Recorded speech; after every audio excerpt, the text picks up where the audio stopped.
She hands it off to Jackson. Jackson uses the screen, lost the handle, bounce pass to Plum. Plum loses it, regains it, throws it up for grabs. Grabbed by Boston out of the sky, and we're going to have a foul here. No, a timeout taken by Indiana. What I love the most about this squad is that, just like O said, like we instill confidence, the coach instills confidence that any shot you take, shoot it with confidence because we trust you and we trust that you're going to make it. And I feel like that's just really helped us down the line because no matter who comes in, no matter who steps up, we're all just really happy for each other. The air in Los Angeles was thick with an almost palpable sense of impending doom for the Indiana Fever. Pundits and fans alike had written them off, predicting a collapse under the crushing weight of injuries and a season that felt destined for disappointment. But on one electrifying night, a secret force, a quiet philosophy, would emerge from the shadows, not just to defy expectations but to shatter them completely. This wasn't just a win, it was a declaration, a whispered promise of something profound brewing within the team. And it all began with a statement so simple, yet so powerful, that it echoed across the league. Fever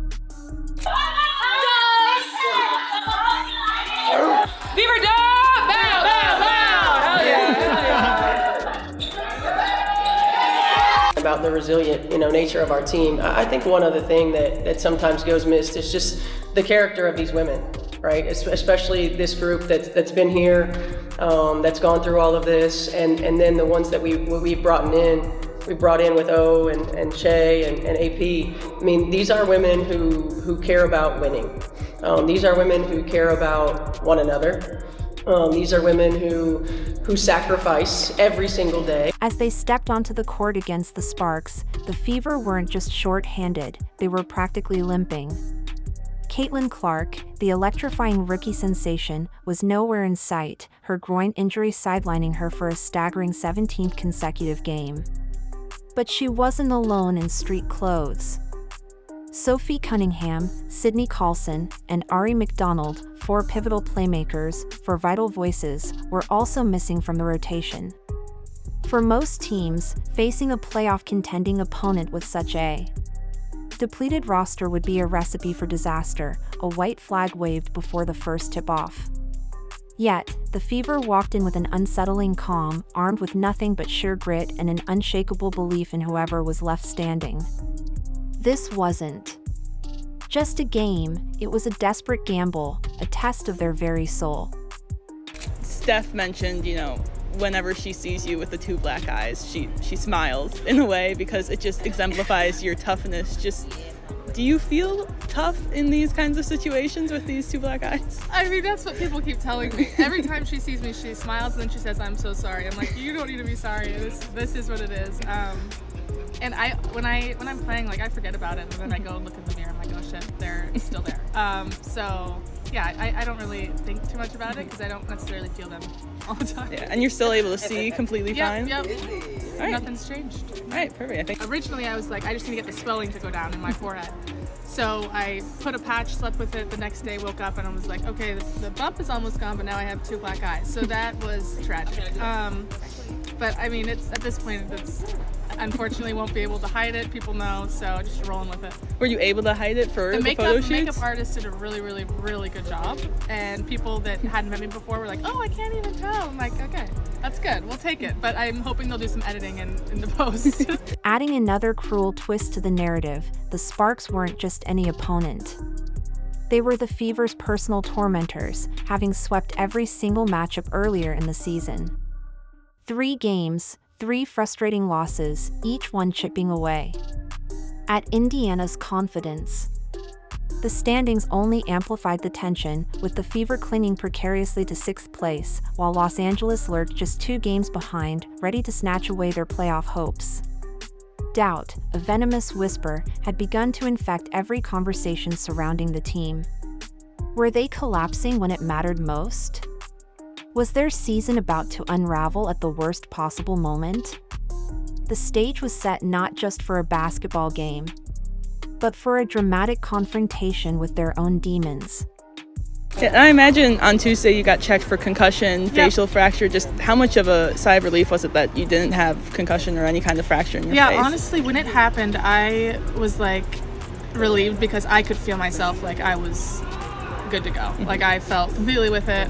They did all the tests they needed to do and put ice on it right away, try to, keep the swelling down. But I felt good knowing that, like, obviously it could have been a lot worse. And I'm grateful for the people online wanting to check on me and make sure that I'm okay. But I am okay. I've been fully checked out. So I like that we dug in.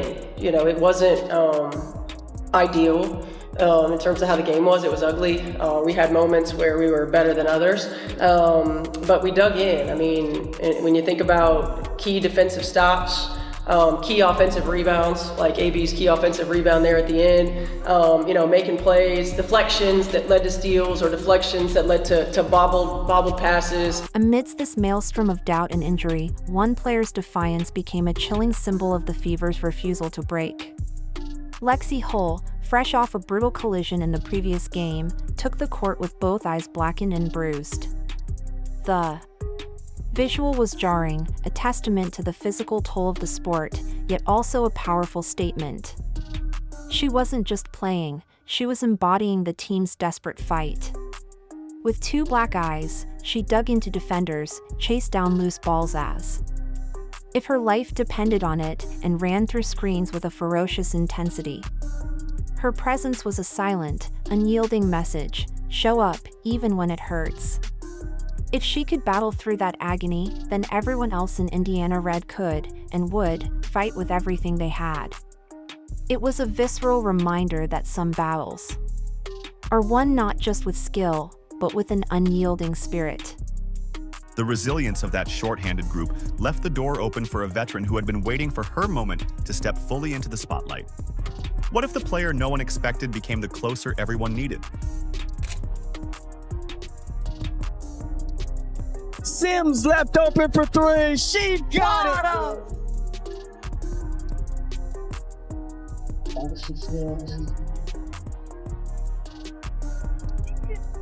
Offensive rebound. Sims the runner.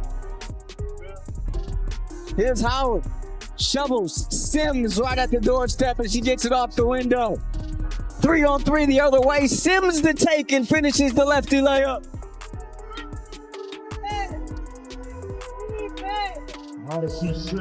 As the game wore on, with every possession feeling like a make-or-break moment, an unlikely hero began to emerge from the bench, ready to seize a destiny no one saw coming. Odyssey Sims, a 31-year-old veteran guard, wasn't supposed to be the heartbeat of this team. The scouting reports didn't circle her name in bold, the highlight reels weren't built around her.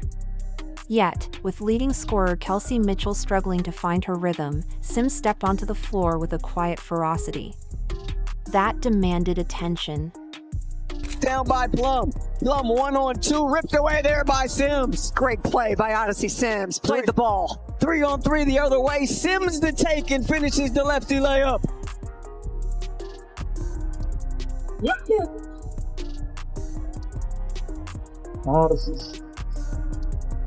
The lead back up to 3.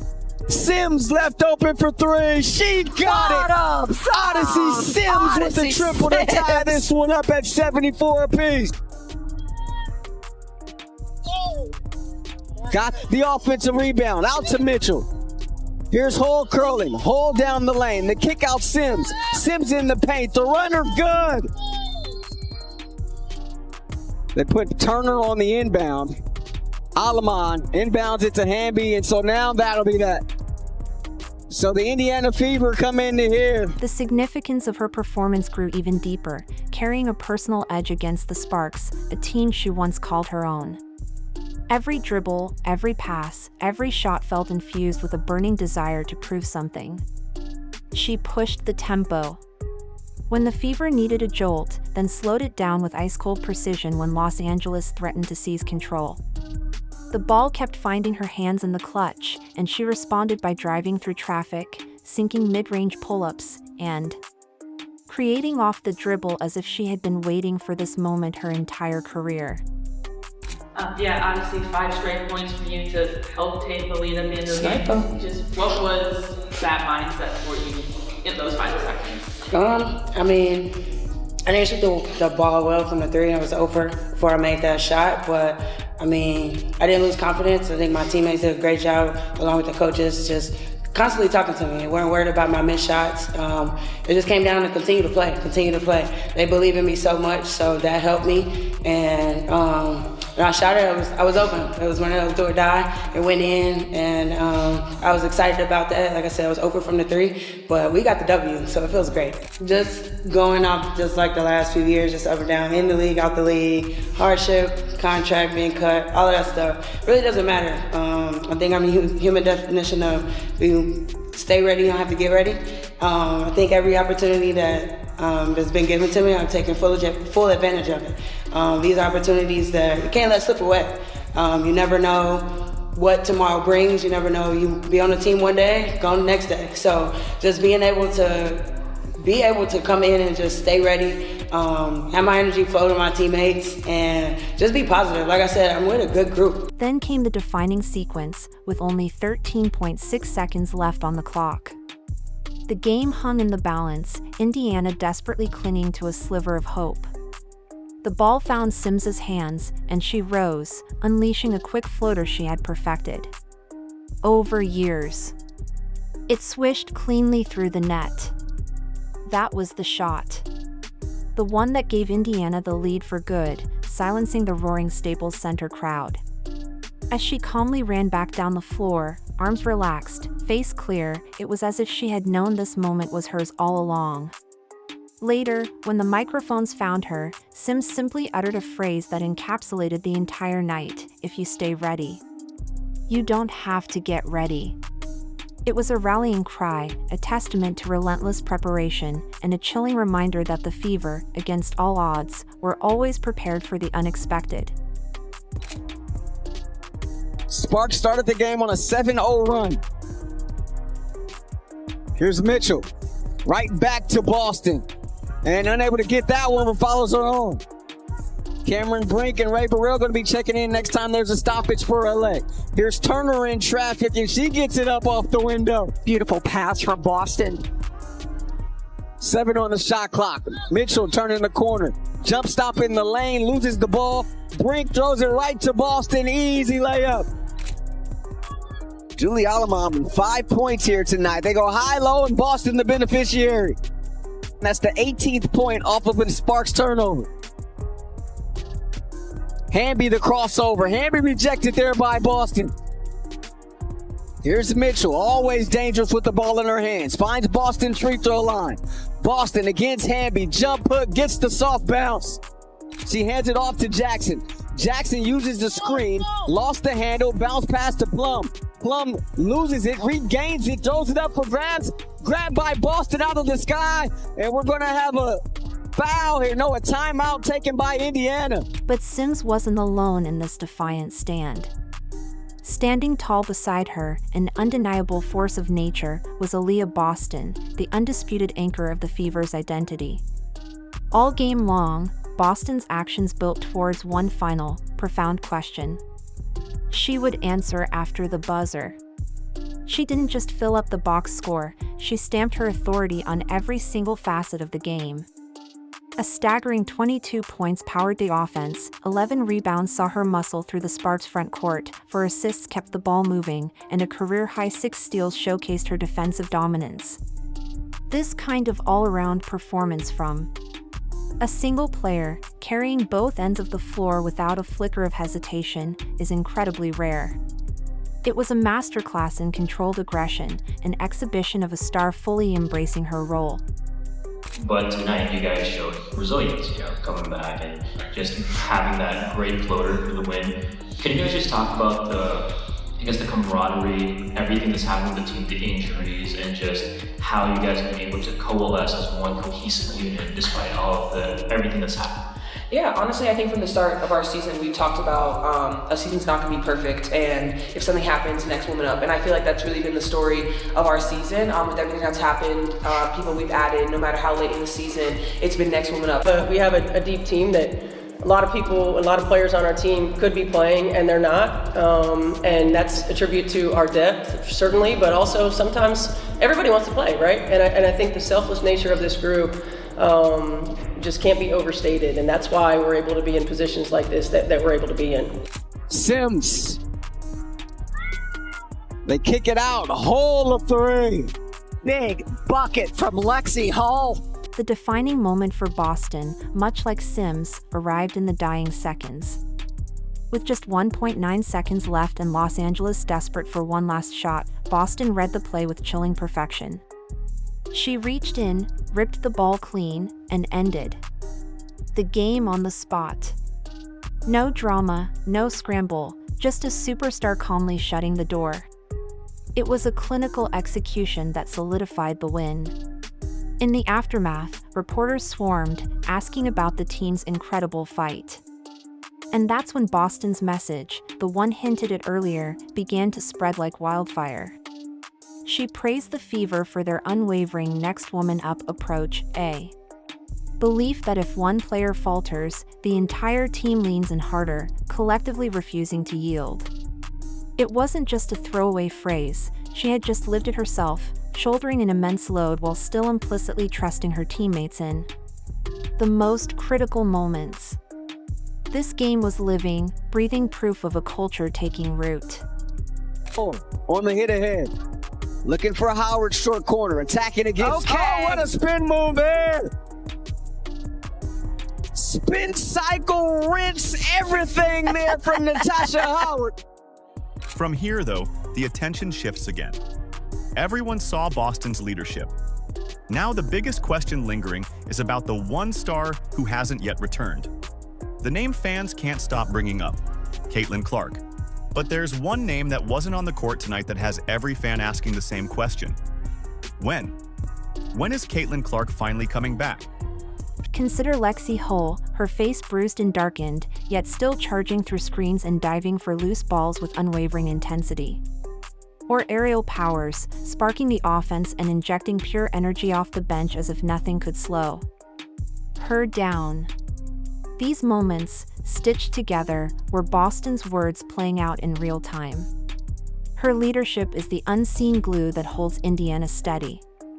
While her points and steals grace the stat sheet, her influence stretches far beyond. When she utters, "Next woman up," it's more than a motto. It's a message that no injury, no setback, no string of tough losses will define this roster. It's an ingrained confidence that whoever steps onto that floor deserves to be there and possesses the strength to finish the job. The belief is so deeply ingrained that even when faced with overwhelming adversity, this team finds a way. She's out there in team shoot-arounds, warming up pregame, and moving around with the group. It's not full game action yet, but it's the closest she's looked to herself since she went down. Nice roll.